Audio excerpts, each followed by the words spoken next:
Purihin ng Diyos sa umagang ito sapagkat muli ay Friday. Ito ang huling araw ng ating devotion. Kaya salamat sa Panginoon. Bago na tayo muna umawit ng di ako nagkamali.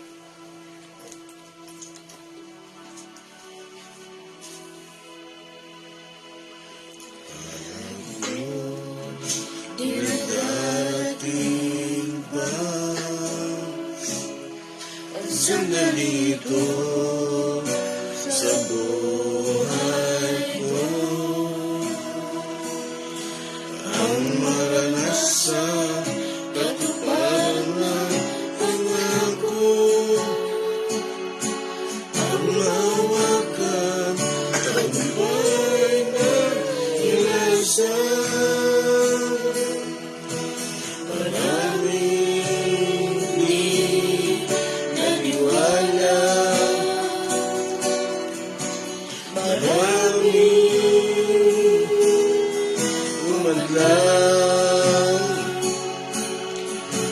maraming sabi na kung maghintay, kaya wala pag-asa, kaya wala wakas. Kaya ako nagkamali, hallelujah, na magtiwala sa'yo, praise God. Kaya ako nagkamali, na magkis at maghintay. Kaya ako nagkamali, sundin ang iyong kalooban. Kaya ako nagkamali, sa'yo ay naman. Isa pa mula sa umpisa. At ako dinadating pa sandaling ito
bigkas na tayo ng mga papuri sa Diyos.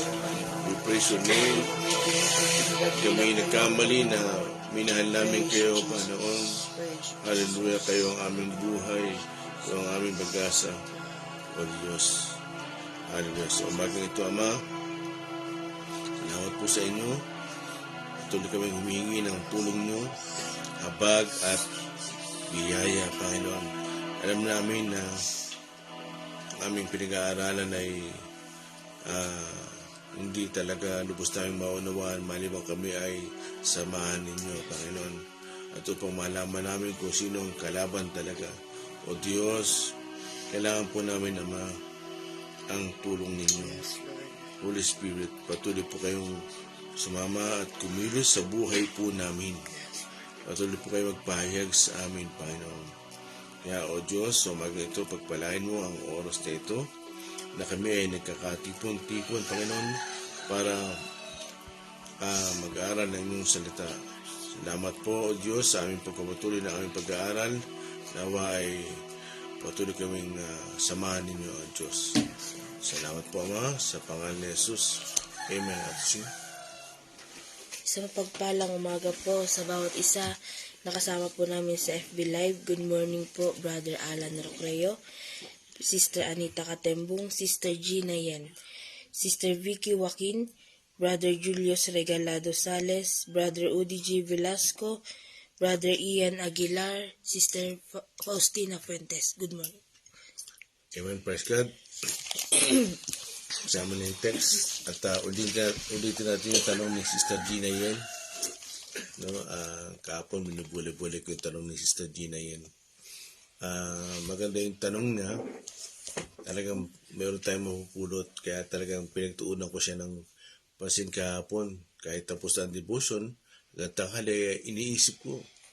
Nagpapalay ako sa Panginoon.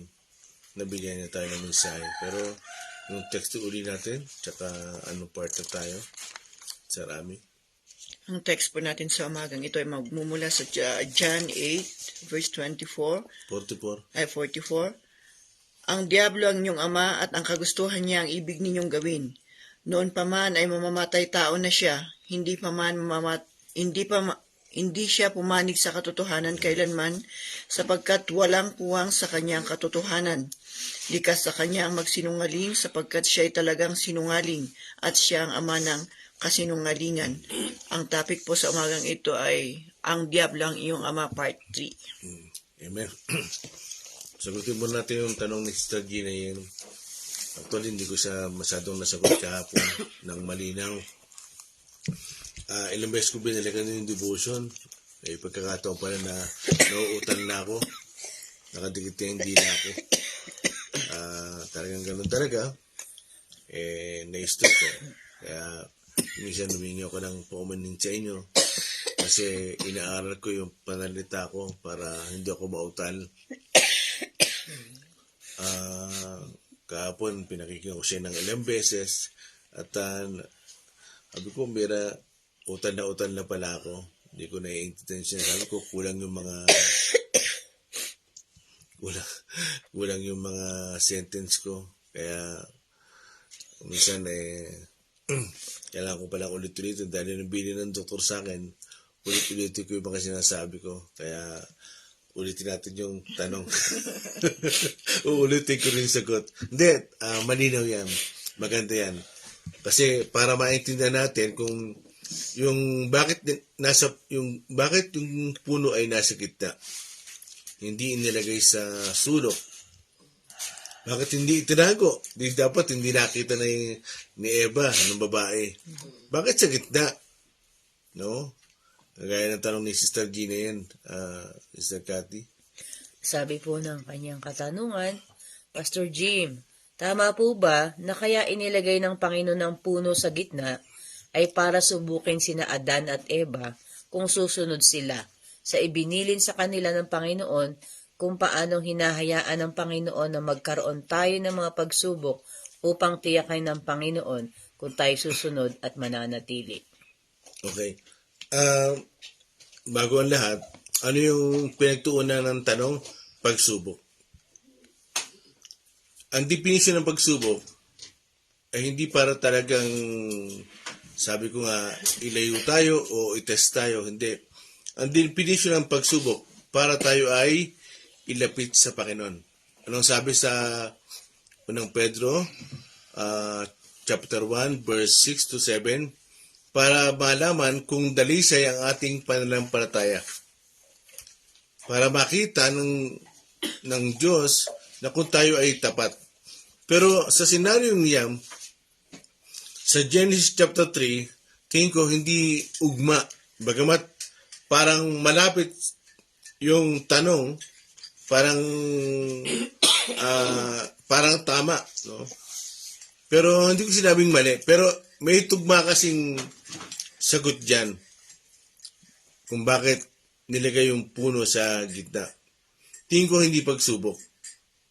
Merong nararapat na sagot. At hindi rin tukso. Kasi ang tukso ay para ilayo ka sa Diyos. Kasi naniniwala ko, dinubuli-buli ko nga siya, hindi para bigyan tayo ng pagsubok. Bakit? Ganap tayo nung time na yan eh. Hindi pa nakakasala ang tao. Pangalawa, kumpleto pa ang nararanasan ng tao. Bakit? Kakain siya kahit hindi magtrabaho. Hindi pa siya nagkakasala. Meron pa siyang divine authority. Meron pa siyang divine health. Talagang holy pa siya. Kaya tingin ko, hindi pagsubok. Kaya nilagay ang puno sa gitna, hindi para subukin tayo. Kaya sabi ko nga, basahin mo sa Rami, Genesis chapter 2, verse 16 to 17. Pakilista, Genesis chapter 2, verse 16 to 17. Sino ang kausap dito ng Panginoon? Si Adan. Hindi si Eva. Kasi si Eva ay si Genesis chapter 3. Yung ahas na kausap niya. Pero sa Genesis chapter 2, ang lalaki ang kausap. Sino? Si Adan. Sino nag-uusap? Ang Diyos at ang lalaki. Si Adan. Malinaw. Para hindi kayo malito. Kasi kumisa, akala natin, yung usapan sa Genesis chapter 3, iisa lang sa Genesis chapter 2, magkaiba. Kasi sa Genesis chapter 2, ulitin ko, huwag kayo makukulitan, lalaki ang kausap dyan. Sa kanya talaga ibinilin yung mga kalooban ng Diyos, yung gusto mangyari ng Panginoon. Kaya pakibasa Rami. Genesis chapter 2 verse 16, sinabi niya sa tao, makakain mo ang alinmang bungang kahoy sa halamanan. 17, maliban sa bunga ng punong kahoy na nagbibigay ng kaalaman tungkol sa mabuti at masama. Huwag na huwag mong kakainin ang bungang iyon sapagkat sa araw na kainin mo iyon ay mamamatay ka. Okay. Diyan ka muna. So, mga kapatid dito, tingnan nyo ah. Ang bilin ng Diyos kay Adan, makakain lahat ng bunga ng punong kahoy. Lahat. Maliban sa isa. Kaya, dito makita natin, yung puno sa gitna, hindi lang yun iisa. Hindi lang yun yung nakakaalam ng mabuti. Nado pa yung puno ng nagbibigay buhay. Malinaw ba? Dalawa ang bunga na nandun. Dalawang puno ang nandun. Isang puno na nagbibigay buhay at yung isa, yung pinagbabawal ng Panginoon. Ano yun? Yung nakakaalam ng mabutit, masama. Ibig sabihin, yung magdadala sa tao sa kamatayan. Unang puno, para malinaw, nagbibigay buhay. Pangalawang puno, magdudulot ng kamatayan sa kanila. Napansin nyo, pumesto yung ahas doon sa pinagbabawal ng Panginoon, hindi doon sa nagbibigay buhay. Di ba? Napansin nyo, pagbabasahin nyo yung Genesis chapter 2, doon siya pumesto kung saan ipinagbabawal ng Panginoon. Excuse po. Lang ako. kung saan merong pinagbabawal ang Diyos, doon pumesto ang kaaway. Anong ibig sabihin nito? Gusto ng kaaway na makasuway tayo sa Diyos. Nanawaan niyo ba? Gusto ng diablo yan. Ayaw ng kaaway na makasunod tayo. Kaya, bakit pa inilagay yung puno doon sa gitna? Tandaan nyo hindi isang puno yun nandun, dalawa. Yung nagbibigay buhay at nagdudulot ng kamatayan. Ano yun? Yung nakakaalam ng mabuti at masama. Now, kung titingnan natin yung tanong ni Sister Gina Yen, kung susubukin yung tao para malaman kung tapat, nung time na yun, dyan sa Eden, naniniwala ko na hindi pa sila susubukin. Kasi ang Diyos ay hindi manunubok. Why? Nagbibigay siya ng pahintulot para tayo ay subukin. Kung tukso naman, hindi naman siya manunukso. Sabi sa Santiago 1:13, hindi siya manunukso para tuksuhin kayo. Ano siya? Manunubos. Ulitin ko, manunubos siya. Okay, Daniel, pakibasa mo sa Santiago. Umpisa mo na ng 12-13. Santiago chapter 1 verse 12 to 13. Mapalad ang taong nananatiling tapat sa kabila ng mga pagsubok, sapagkat matapos siyang subukin, tatanggap siya ng gantimpala ng buhay na ipinangako ng Panginoon sa mga umiibig sa Kanya. 13. Huwag sabihin nino man na tinutukso siya ng Diyos kapag siya'y dumaranas ng pagsubok, sapagkat ang Diyos ay hindi maaaring matukso at hindi rin naman niya tinutukso ang kahit sino. Okay.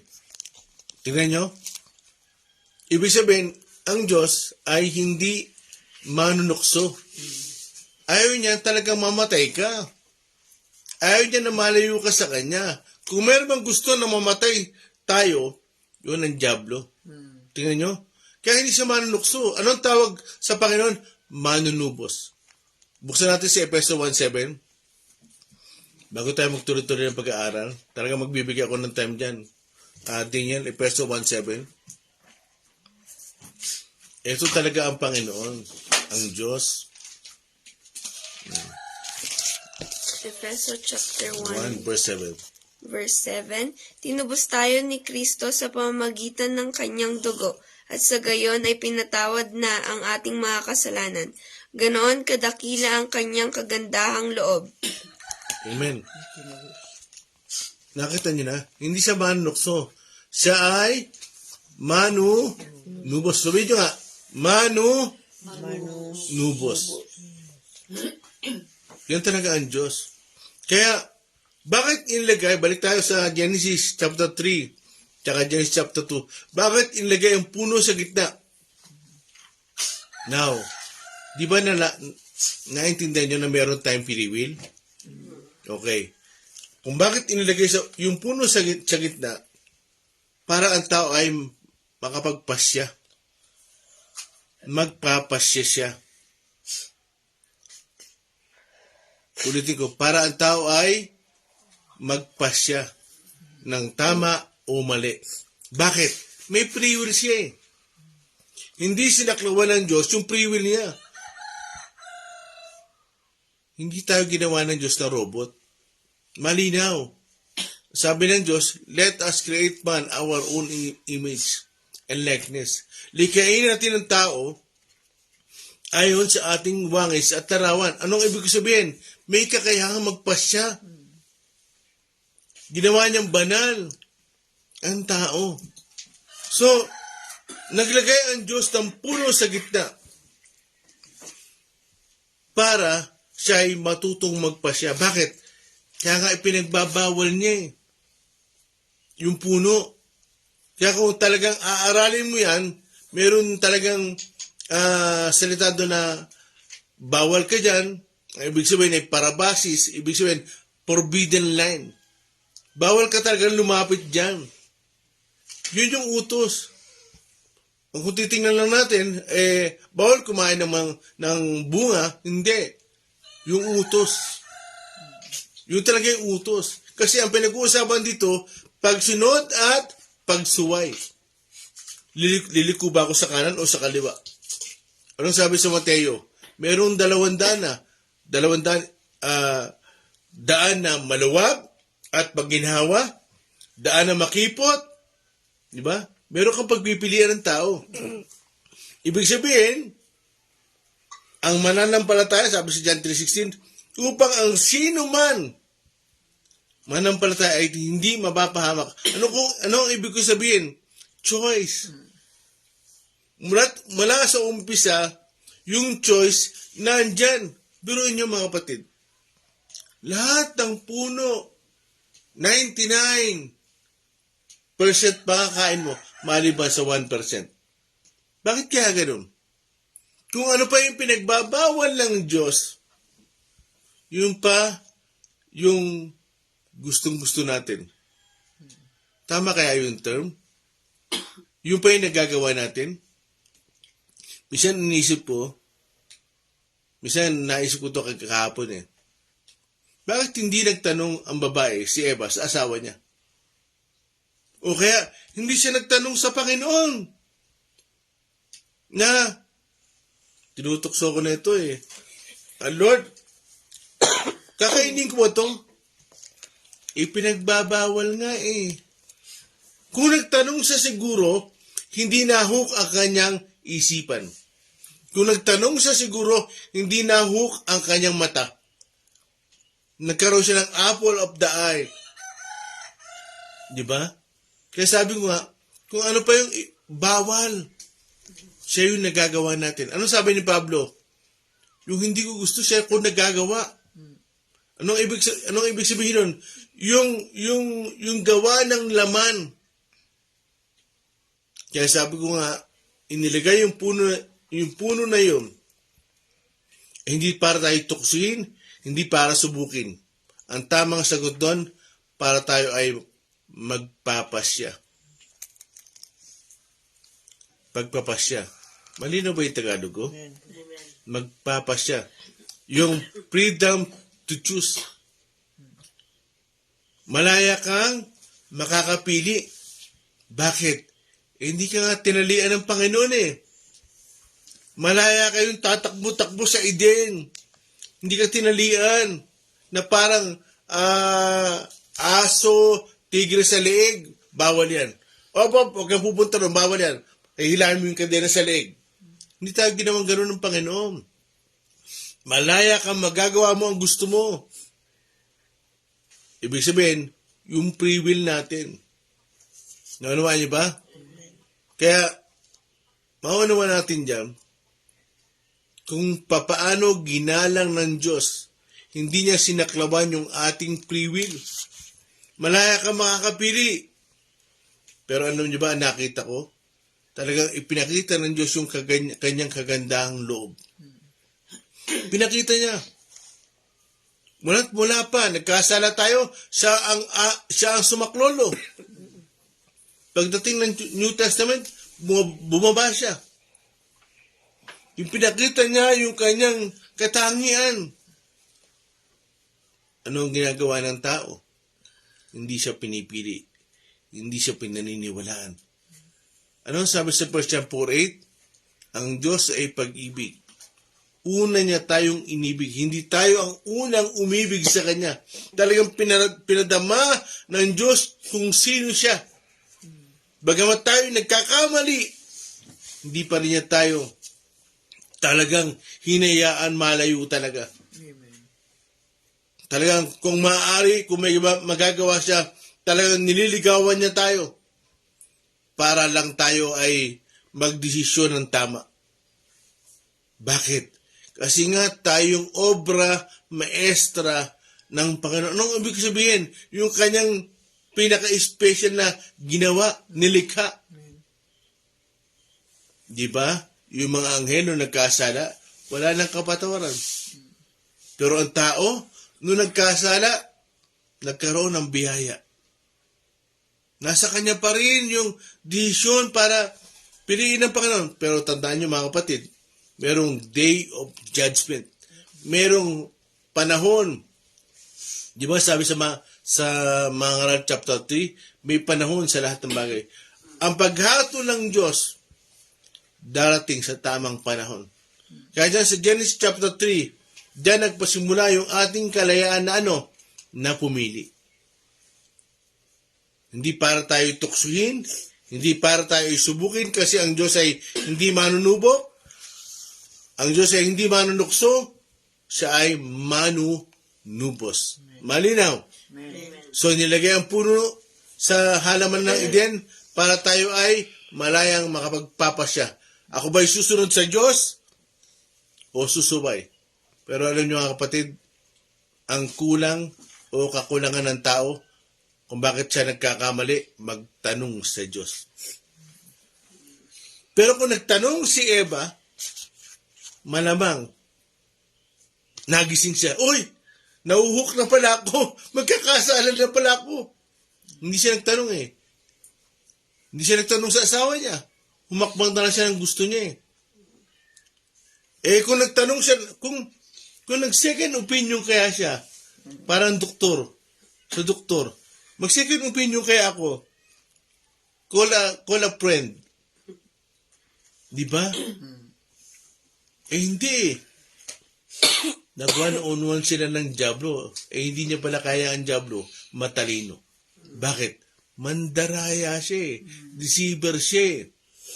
Ano ang ipinain sa kanya ng Diablo?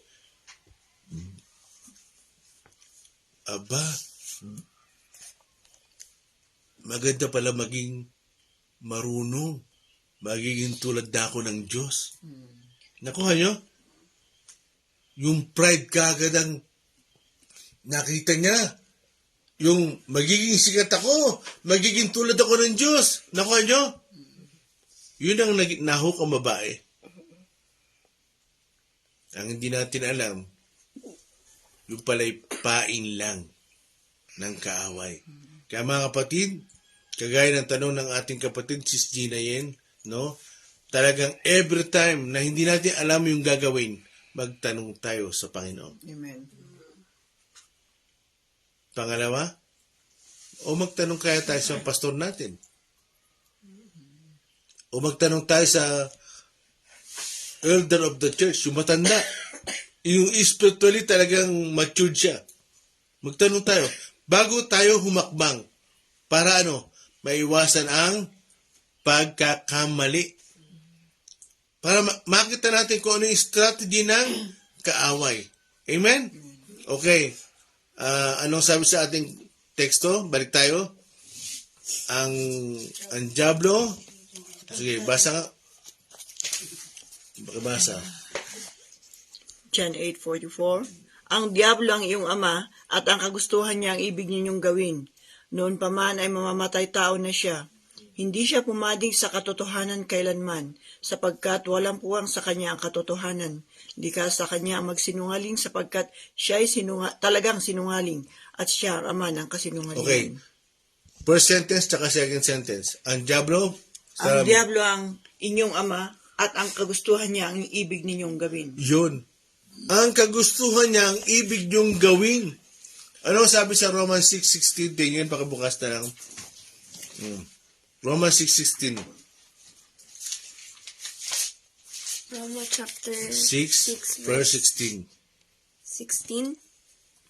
Hindi ba ninyo alam na kapag nagpapasakop kayo sa sino mang inyong sinusunod, kayo'y nagiging alipin nito, maging ito'y kasalanang hahantong sa kamatayan, o ang pagsunod sa Diyos na hahantong sa katwiran. Amen. Yun nangyari dyan sa Genesis.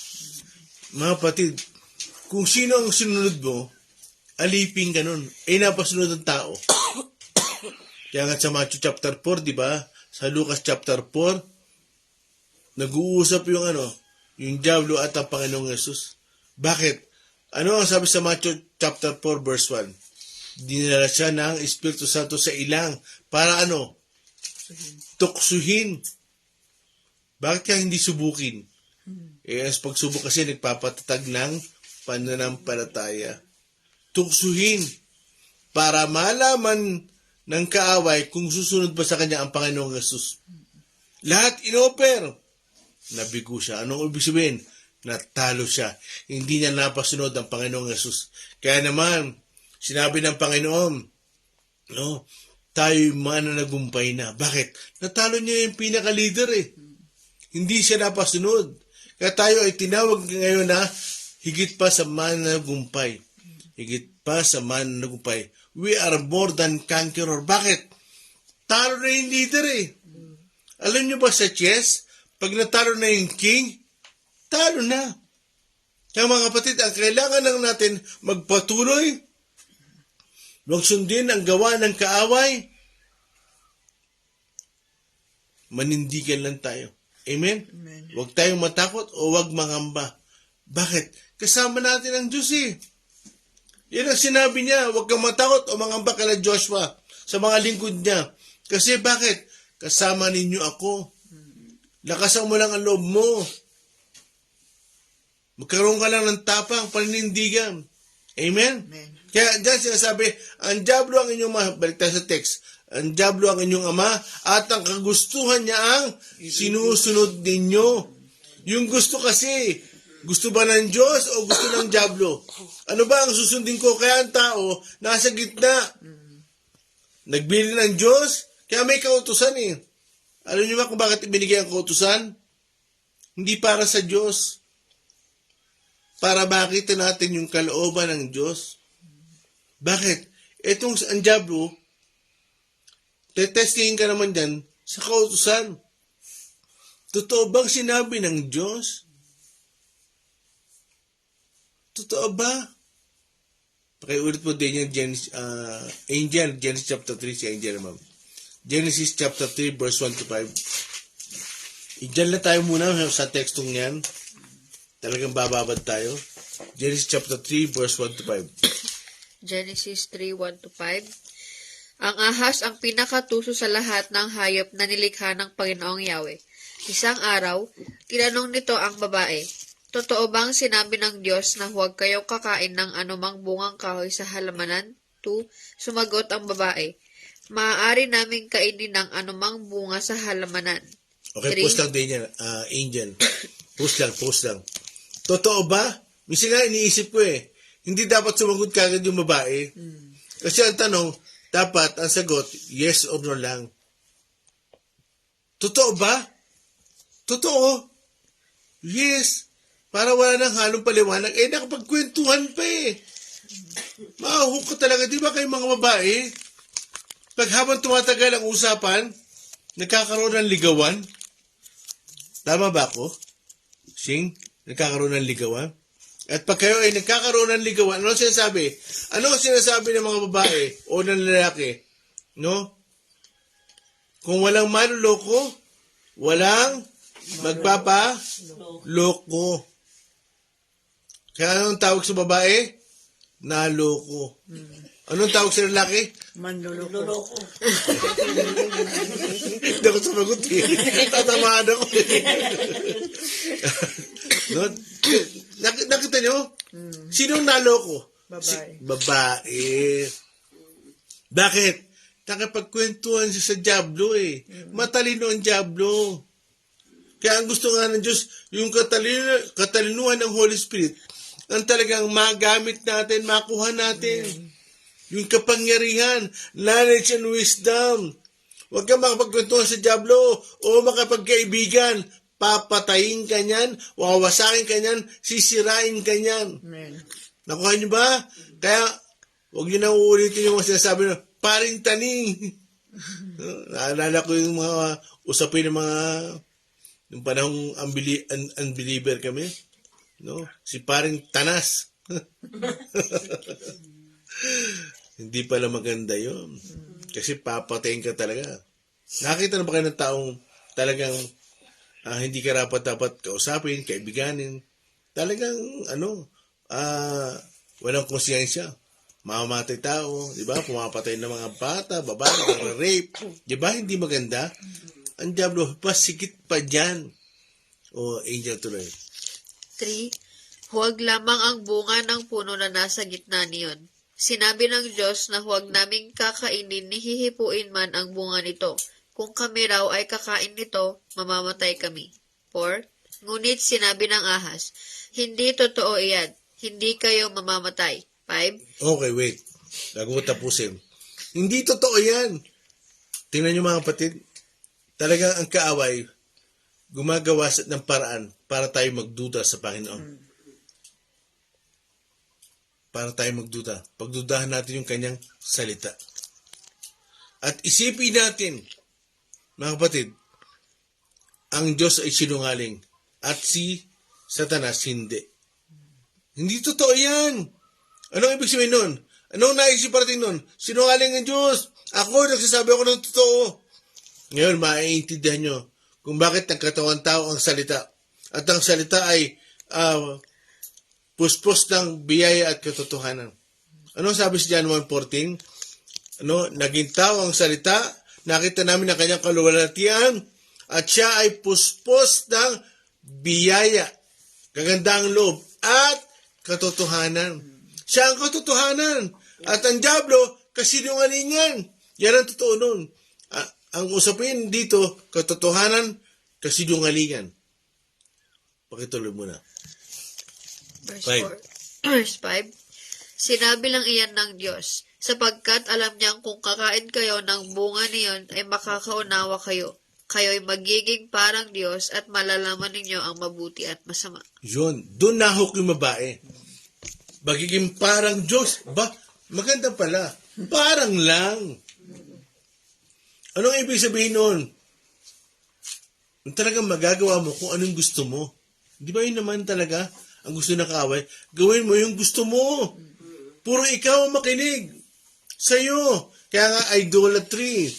Kasi ang unang-una, sarili mo ang Diyos mo. Yun yun. Dinisip siya ng diablo. Nakunawahan niyo ba? Kasi nga, ang gusto ng diablo, sundin mo ang gusto mo, wag mong sundin ang Panginoon. Ano ang sinasabi ni Anton LaVey, yung namatay na high priest ng Satanic Church? Kahit hindi ka nila member, hindi ka nila kapanalig, as long na sinusunod mo ang sarili mo, yung ikaw ang nasusunod, katulad ka na rin nila. Ano naman? Kaya, kailangan maging matalino tayo. Magtanong tayo sa Panginoon. Kasi ang gusto ng Panginoon, sumunod tayo sa kagustuhan niya. Bakit? Ayaw ng Diyos na tayo mapahamak. For I know the plans I have for you. Plans to prosper you. Bagamat, minsan may pagsubok, pero prosper pala ang dulo nito. Ano sabi ni Pastor Joseph, nung nakaraan linggo, na tinandaan ko? Ang sabi niya, victory comes after the fight. Ibig sabihin, ang tagumpay, nakakamit yan pagtapos ng laban. Gusto ng Panginoon tayo magtagumpay. Kaya kung bakit dumarating ang mga bagay na na-experience natin, mayroong pagsubok, para tayo ay talagang makita ng Panginoon na tayo ay tunay. Kaya mga kapatid, diyan malalaman natin yung strategy ng kaaway. Deceiver siya. Sinungaling siya. Mamamatay tayo siya. Yung goal niya talaga, mamatay tayo, mahiwalay tayo sa Diyos. Isa pang saka tayo pupunta sa Hope. Matthew 16:22 to 23. Matthew 16. Tingnan niyo itong strategy ng kaaway. Mateo chapter 16, verse 22. To 23. Dinala siya ni Pedro sa isang tabi at sinimulang pagalitan. Panginoon, huwag na maitulot ng Diyos, kailan may hindi yan mangyayari sa inyo. 23. Ngunit hinirap siya ni Jesus at sinabihan, umalis ka sa harapan ko, Satanas, hadlang ka sa aking landas. Ang iniisip mo hindi sa Diyos, kundi sa tao. Yun. Hindi sa tao. Bakit? Ano ang senaryo yan? Mga kapatid, yan yung malapit na nahulihin ng Panginoon. Malapit na siyang ipako. Bakit? Sinasabi na ng Panginoon, ang mangyayari sa kanya, uhulihin ako, ipapako ako. Ito naman si Pedro, Panginoon, hindi mangyayari sa iyo yan. Over my dead body. Hahadlangan ko. tingnan nyo, kung meron bang unang-una na ayaw mamatay ang Panginoon, hindi tao, hindi Kristiyano. Ang unang-unang ayaw mamatay ang Panginoon. Paano ba yung Tagalog ko? Ayaw mamatay ng Panginoon. Ayaw mamatay, ano? Kalimutan ko yung Tagalog ko.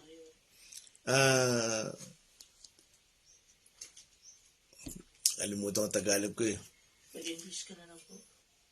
Kung meron bang unang-una na ayaw mamatay ang Panginoong Yesus, ang dyablo.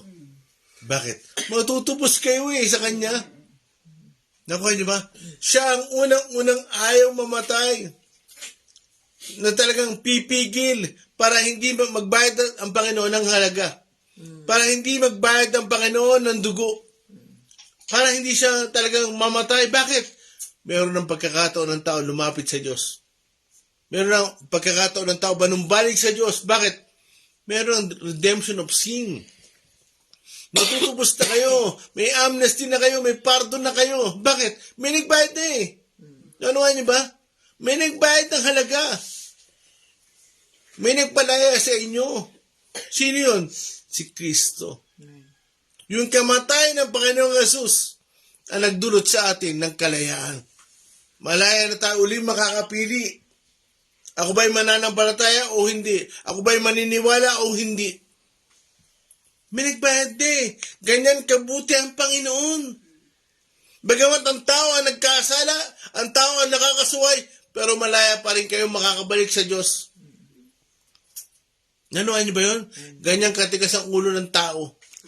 Pero ang Diyos, hindi siya nagsasawa na ikaw ay unawain, ikaw ay tanggapin, patawarin. Ang gusto ng Panginoon kasi magkaroon ka ng bagong buhay. New life. Amen? Amen. Amen. Mga kapatid, tingnan nyo ito. Anong gusto ni Pedro? Panginoon, hindi mangyayari sa iyo yan. Anong sabi ng Panginoon? Satanas, lumagay ka sa likuran ko. Alam ng Panginoon, si Satanas, umaaligid-aligid. Hindi alam ni Pedro na binubulungan na siya ng dyablo. Pigilan mo. Pigilan mo. Mga kapatid, kung bubuksan lang ng Panginoon yung ating spiritual eyes, marami tayong makikita sa labas. Nalilipad-libad. Ano sabi ni Pedro? 1 Peter 5:8. Aligid siya. Kaya magbantay kayo at maging handa. Ang dyablo ang inyong kaaway ay parang liyong umaatungal at umaaligid-aligid. Maaligid-aligid. Ang dyablo daw ang kaaway natin. Hindi ang asawa natin, hindi ang kapatid natin, hindi ang kapitbahay natin. Malinaw. Magbantay kayo at maging handa. Maging handa kayo at magbantay. Ang dyablo ang kaaway ninyo. O tingnan natin ito ulitin natin. Maging handa kayo at magbantay. Ang asawa ninyo ang kaaway ninyo. Hindi ganun. Ulitin natin. Magbantay kayo at maghanda. Ang kapatid ninyo ang kaaway ninyo. Ay parang liyong umaatungan. Oh. Di ba? Magbantay kayo at maghihanda. Ang mga kapitbahay ninyo, ang kaaway ninyo, ay parang liyong umaatungan. Aalig-daligid. Hindi ganoon. Malinaw ang sabi ng Bible. Ang dyablo ang kaaway natin. Kaya tayo ay maging handa at magbantay. Amen? Sige, oras na. 47. Oh. Kaya dito makita nyo, mga kapatid, si Pedro, hindi niya alam, nabubulungan na ba siya ng dyablo? Bumubulong na sa kanya. Sa isipan niya. Bumubulong na sa kanya. Pero ang Panginoon, alam niya. Ang dyablo na dyan. Bakit? Bakit niya alam? Kasi yung sinasabi ni Pedro hindi nakalooban ng Diyos Ano yun? Panginoon, nahadlangan ko. Alam niyo kumisan, Buti na lang hindi napikon si Pedro. Hindi siya maramdamin. Kung siya maramdamin, hindi na ako sisimba. Kasi si pastor, nagalit, prangka. No? Pinagwikaan ako ng pangit, hindi na nga ako sisimba. Kung kaya kayo, kung sinabihan ko, just, Satanas ka. Satanas ka, lumagay ka sa likuran ko. Daniel, Shing, backslide, di ba? Pero tingnan niyo si Pedro, hindi nag-backslide. Satanas, bakit? Si Satanas talaga kinakausap ng Diyos, hindi si Pedro. Kasi, eto si Pedro, si Satanas, papaligid-ligid. Di ba sabi doon? Ano sabi sa Job 1:6? Tinanong siya ni Yahweh, Satanas, saan ka ba nang galing? Ano sagot ni Satanas? Nagpaparot pa rito sa sulok ng daigdig. Gumagala siya. Ano sabi sa 1 John 5:19? Mga anak na tayo ng Diyos, bagamat ang buong daigdig ay nasa kapangyarihan ng Diablo. Mga anak na tayo ng Diyos, bagamat ang buong daigdig nasa kapangyarihan ng Diablo. Anong ibig ko sabihin? Kapangyarihan magnakaw, pumatay, manira, mandaya. Yan yung kapangyarihan niya. Ibig sabihin, mga kapatid, dito sa lupa, talagang hinayaan ng Diyos na pag magpagala-gala si Satanas para talagang mandaya. Bakit ganoon? Unfair naman ng Panginoon, Lord. Sana hindi ako nagkakamali. Wala nang dadaya. Mga kapatid, hindi nyo isipan ng Panginoon. Ang sabi niya sa Isaiah 55:8, ang aking isipan ay hindi nyo isipan. Ang aking daan ay hindi nyo daan. Bakit? Ano sabi sa Pedro? Tinitingnan niya, 1 Peter 1:6-7. Ang ating pananampalataya ay higit sa ginto. Higit sa ginto. Bakit? Para malaman ng Diyos kung sino ang tapat. Yung tunay na pananampalataya, hindi ka lang nahikayat dahil sa ganda ng church. Hindi ka nahikayat dahil sa magaling ang pastor. Hindi ka nahikayat dahil sa lahat ng bagay. Nahikayat ka dahil saan? Dahil ang Diyos ay pag-ibig. Dahil maganda ang pangako ng Diyos. Naniniwala ka sa mga sinabi niya. Hindi mo siya pinagdududahan. Ano mga kapatid? Kaya, ang Panginoon, mahalaga sa Kanya, yung genuine, yung tunay. Di ba ano sabi sa John chapter 4, verse 23-24? Dumarating na nga at ngayon na nga ang tunay na mananamba. Mga kapatid, hindi niya sinabi na, at ngayon na nga dumarating na yung mananamba. Hindi ba, maraming mga tao na sumasamba, pero ang hinahanap ng Diyos, tunay na mananamba. Anong ibig sabihin? Yung susunod sa Kanya. Sa Espiritu at katotohanan. Yung susunod sa katotohanan. Amen? Hindi ka lang talaga naglilingkod dahil gusto mo. Hindi ka lang naglilingkod dahil walang pagsubok. Hindi ka naglilingkod dahil walang tukso. Naglilingkod ka dahil kalooban ng Diyos. Amen? So kahit na pagsubok, tuloy lang. Ano sabi ni Pedro? 1:6. Minsan, dadanas kayo ng pagsubok sa maikling panahon. Ano sabi ni Santiago? Pakibasa. Santiago chapter 1, verse 3-4. 3-4. Santiago chapter 1 verse 3-4. Dapat ninyong malaman na napapatatag ang ating pananampalataya sa pamamagitan ng mga pagsubok. Okay. Tingnan nyo mga kapatid. Yan ang definition ng pagsubok. Pampatatag ng pananampalataya. Kaya naniniwala ako sa Genesis chapter 3. Hindi sinusubok yun. Bakit? Tatatag yung pananampalataya nila eh. Tatatag. Nakukuha niyo ba ako? Amen. Tatatag yung pananampalataya nila. Kaya hindi yun sinusubok ang tamang term doon. Hindi yun tukso. Ang tamang term doon ay decision making. Nilagay yung puno doon sa gitna ng halamanan para ang tao makapagpasya. Bakit? May free will siya eh. Yan ang purpose ng free will. Para magpasya ka. Kung liliko ka sa kanan o sa kaliwa. Susunod ba ako sa Diyos? O susubay? Amen? Maniniwala ba ako o magdududa? Di ba? Yun ang dahilan kung bakit naglagay ng isang puno. Pero yung mga kapatid, lahat makakain. Lahat. Napakalawak. 99%. Yung 1% lang ang bawal. Tingnan nyo po. Doon pa tayo dinala ng kaaway. Sana kung 99% bawal, 1% lang yung ano. Ito na ang kakainin mo ha. Yung isang puno na yan. Kung halimbawa ang puro ay santol. Araw-araw santol ka. Lord, baka nga sumasikmura ako niyan. Araw-araw mangga ka kung mangga. Hindi. Iba't iba ang ibig sabihin ng Panginoon. Iba't iba makakain nyo. Mag-i-enjoy kayo. Pleasure. Pero yung isa lang, wag. Alin yun? Yung nagdudulot ng kamatayan. Pero ang tao ang pinili niya, yung nagdudulot ng kamatayan. Bakit? Sino may gusto nun? Tao ba? Hindi. Diablo. Tuloy at today yan. Sa verse 4 po, at dapat kayong magpakatatag hanggang wakas upang kayo'y maging ganap at walang pagkukulang. Yun. Upang kayo'y maging ganap. Complete. Mga kapatid, gusto ko malaman nyo.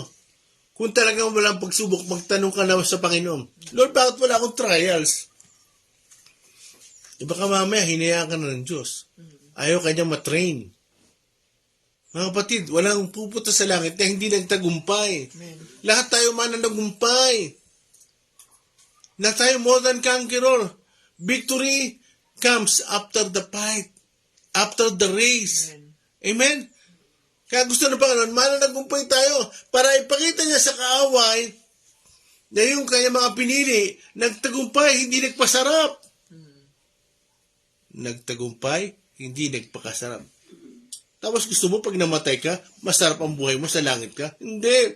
Ibinibigay yung langit doon sa mga may pinagdaanan. Amen. Nagtagumpay. Amen. Amen ba? Amen. Oras na sing. 55. Okay. Sa Monday tayo, ang sa Hope tayo. Sa Book of Hope tayo. Sa Hope chapter 1. Tsaka chapter 2. Mga kapatid, dito ako magtatapos. Gusto ko malaman nyo na habang tayo dyan dito, mga kapatid, tuloy ang laban. Amen. Kailangan matalo natin. Ano sabi ni Pablo? Fight the good fight of faith. Nakipagbaka ko ng mabuting pakikipagbaka. Ano sabi ni Pablo? Nanatili akong tapat. Nakipagbaka ko ng mabuting pakikipagbaka. Nanatili akong tapat. At ngayon, kakaptan ko na yung corona ng katuwiran. No, bakit katuwiran? Ibig sabihin, talagang sumunod siya sa kalooban ng Diyos. Amen? Gusto na Panginoon magtagumpay tayo. Pero gusto na kaway, bumaksak ka. Kaya mga kapatid, kung mayroon man ditong bumaksak, bangon lang. Tatapa, bangon lang. Magpatuloy. Dito ako magtatapos. Sa salitang magpatuloy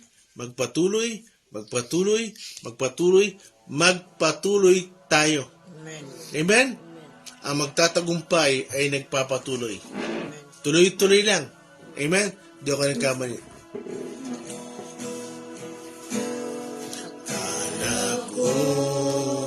Tagatin pa. Hallelujah. Sandaling ito. Praise God. Lord, kahit marami may pinagdadaanan, okay lang. Basta kasama ka namin, Panginoon. Okay lang po. Basta hindi mo kami iiwan.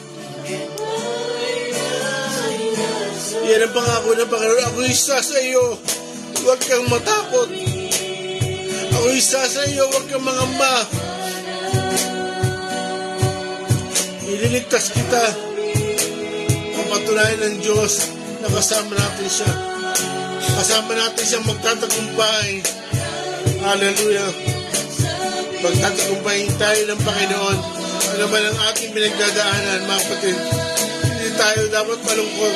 Pero sabi ng Panginoon, magalak kayo pag kayo ay tumatalas ng pagsubok. Hallelujah. Tuloy tayo magtiwala sa Panginoon. Hindi ako nagkamali. Hallelujah.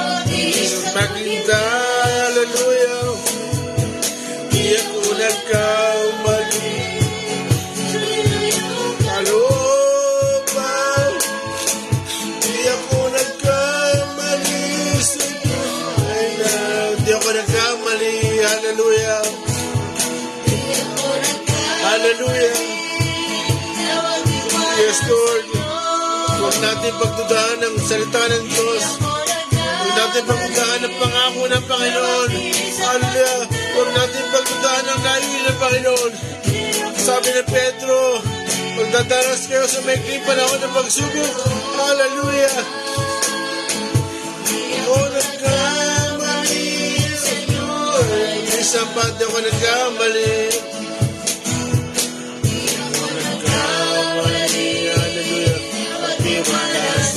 Praise God. Hallelujah. Oh, hallelujah. Lord, tulungan mo kami na magpatuloy na magtiwala sa inyo. Magpatuloy kami, Panginoon. Magpatuloy, Panginoon. Hallelujah. Malapit na. Hindi ako nagkamali. Malapit ka dumating, Panginoon. Hallelujah. Ano sabi ni Pablo? Nagpapatuloy na ako tungo sa hangganan. Hallelujah. Upang kamtin ang gantimpala. Hallelujah. Praise God. Hindi ko nagkamali. Hindi ng iyong kalooban. Hindi ako nagkamali. Sa iyo ay namamisa pa. Hallelujah. Hindi ako nagkamali. Praise God. Hindi ako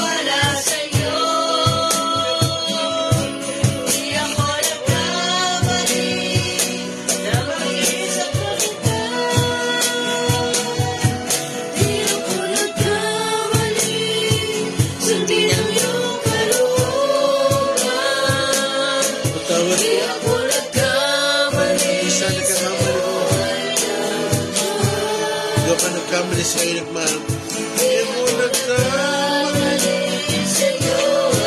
Isa pa po the last time yung nagkamali na sa iyo nagmahal.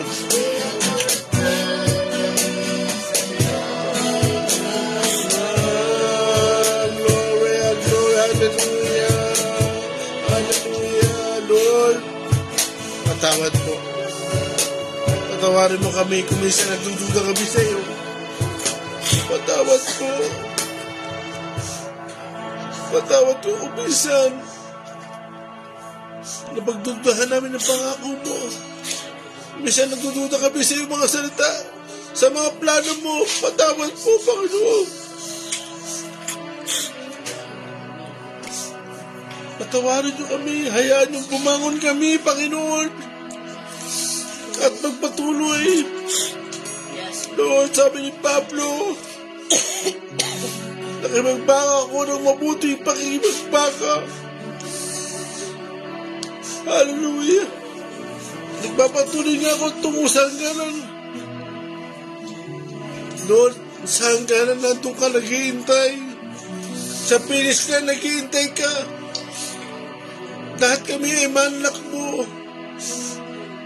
Panginoon, salamat sa inyo. Hindi nyo kami iniiwanan. Dahil kayo nagpapaalala sa amin, salamat sa inyo, Panginoon. Kung kami man ay nalilibang, nagkakamali, nagkukulang, patawad po, Panginoon. Salamat sa inyo. Napakabuti nyo. Hinayaan nyo kami magpasya. Hinayaan nyo kami mamili. Hindi nyo kami ginawang robot, Panginoon. O tali-talian. Naging malaya kami para pumili, Panginoon. Salamat sa inyo. Talagang tunay nga na kami ay nilikha mo ayon sa inyong wangis at larawan. Salamat sa inyo, Panginoon. Sister Cathy. Praise you, Jesus. Praise you, Jesus. Praise you, Lord God. Salamat sa inyo, Panginoon. Tunay po kayong mabuti, Panginoon. Lord, kung hahanapin ka lamang namin, kung sasaliksikin namin yung salita, wala ka po talagang kapintasan, Panginoon. Wala kang gusto ipahamak kami, Panginoon. Lord God, dapat hindi kami magduda sa inyong plano, sa inyong ginagawa, O God. Ano man yung aming nararanasan, ito'y hindi para kami ay subukin, Panginoon. Lord God, tulungan nyo kami na ikaw ay bigyan ng credit, Panginoon. Huwag, Panginoon, ng diablo, O God, sa aming buhay. Salamat sa inyo, Panginoon, sa katatagan.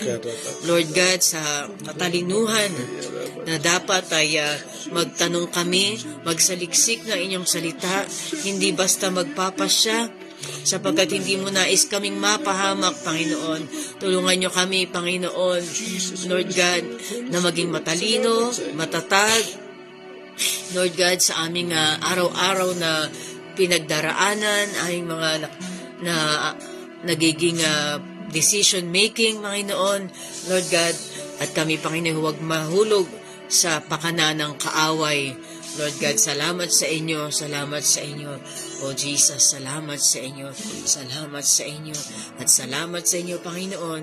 Kami tinawag ninyo, kami hinayaan yung makakilala sa inyo at maligtas, at hindi kami nagkamali, Panginoon, ng pagsunod sa inyo, Panginoon, sapagkat wala ka pong planong pangit sa amin, kung hindi puro kasaganaan, puro kabutihan, at kapayapaan, Lord God, dito man sa lupa o sa langit, God. Salamat sa inyo, Panginoon. Dinadalangin namin ngayon ang bawat isa, Lord, na aming kasama sa devotion na ito. Kayo po ang patuloy na gumawa. Lord, yan naman ang pinagdaraanan ngayon ng aking mga kapatid. Lord Jesus, tulungan nyo kami ang magkaroon ng panahong manalangin. Bigyan ka ng panahon sa pananalangin. Bigyan ng panahon ng pag-aaral ng iyong salita. Hanapin ka ang iyong mukha, Panginoon. Sino bang may karamdaman, Panginoon, salamat sa inyo, sa kagalingan, na pagkakalob niyo sa bawat isa ngayong umaga. At naabot namin, Panginoon, sa panalangin, Sister Vicky. Lord God, pagalingin mo siya sa 3 araw niya ng trangkaso. Lord God, ito ay gawa ng kaaway sa kanyang buhay. Sinasaway namin sa pangalan ni Jesus, Lord God. Isa itong magiging patotoo sa kanyang pag-uwi sa weekend na ito. Lord God, kayo po ang tumulong sa kanya na siya ay maging clear sa kanyang clearance sa pagbiyahe niya sa eroplano, O God. Salamat sa inyo, salamat sa inyo. Nadalangin din namin si Brother Endel, alisin mo ang kanyang karamdaman, pagalingin mo siya, Panginoon, ang kanyang paghingal, Panginoon, ang lagnat, ubusipon, maraming salamat sa tulong po ninyo, napatan niyo sila ng tamang lunas, ganon din ang aming mga kapatid na ngayon na nakikinig, sino mang may karamdaman din, Lord God, dinadalangin namin sila, sige po, ilagay niyo iyong puso sa Panginoon. Hallelujah. Hallelujah. Ang kagalingan, dinideclare namin in the name of Jesus. In the name of Jesus. Hallelujah. Praise you, Jesus. And Lord, sino man ang may mga mahirap na paggawa ng desisyon ngayong araw na ito, Lord, we declare wisdom, knowledge. Hallelujah. Hallelujah. Hallelujah. Kung meron mga struggles sa kanyang kahinaan, sa bisyo, Lord, dinadalangin namin ang aming kapatid ngayong umaga, Lord, na ikaw ang manalo, ikaw ang piliin ng aming mga kapatiran, Lord God, at ikaw ang maging bandera ng kanilang buhay. Salamat sa inyo.